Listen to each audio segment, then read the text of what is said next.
arms, feet, and legs inside the boat at all times. Remain seated throughout the journey.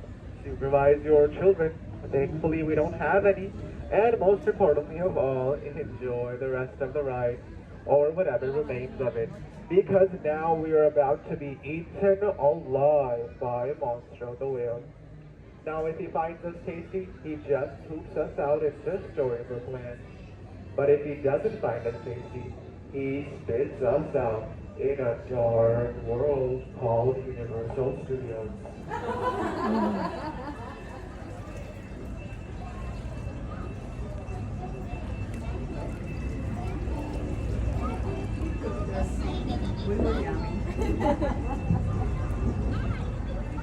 And with that, we are now in Storybook Land, where our first stop is the village of the Three Little Pigs, living in a house, one made from straw, the next from sticks, and the last from wolf-proof bricks.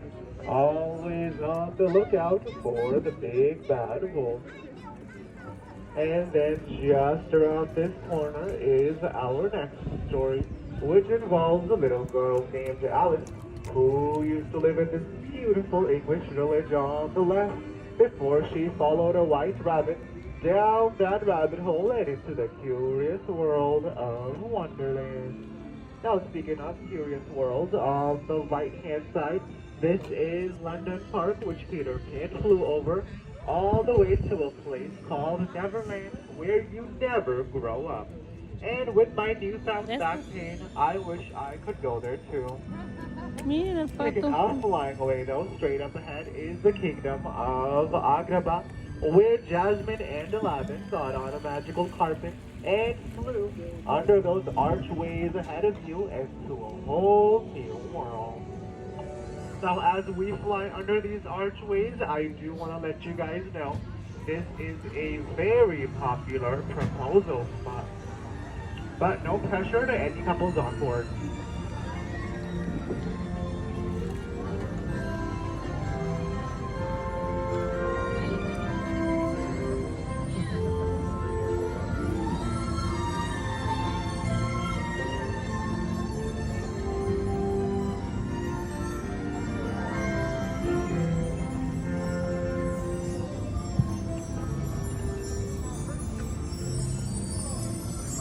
And with that, we are about to enter the Cave of Wonders, so make sure to make your wishes, folks. More candy, lower gas prices, you name it.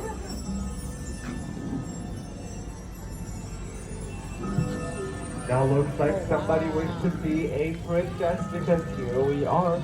On the right hand side is the humble cottage of Snow White and the Seven Dwarfs.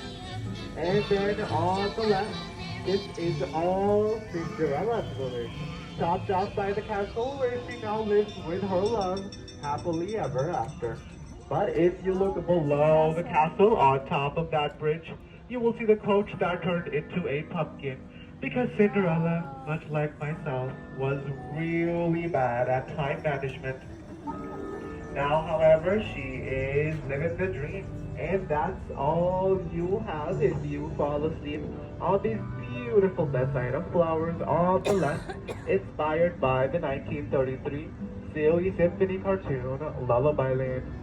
Now, speaking of princesses, this is where I like to ask you guys who your favorite Disney princess is. Just shout it out, folks. Don't be shy.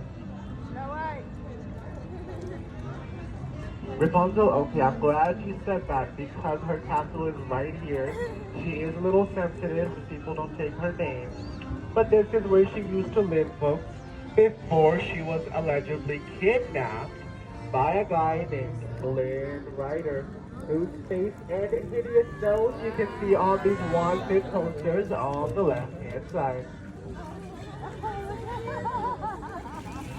Now Flynn is in some serious trouble, but speaking of trouble, on the left-hand side is Mr. Toad's mansion, but he is probably off on a wild ride somewhere in Fantasyland, trying to avoid the cold winds coming in from the kingdom of Arendelle, where Queen Elsa has an eternal winter. But we all know that was just a mistake, so let it go. And then across from Arendelle, this is Alpine Village, where the Blue Fairy made Pinocchio a real boy. Now, Pinocchio has learned Es el a pueblo de very Pinocho. valuable life lesson: how to lie. And just like Pinocchio, a little mermaid named Ariel also wanted to become human because she fell in love with a guy she knew nothing about. But love can do that to you, folks. I know I've been there too. Ariel and Eric now live in this castle on the right. Originally though, Ariel does come from the underwater city of Atlantica, which you can see through the waterfall on the left.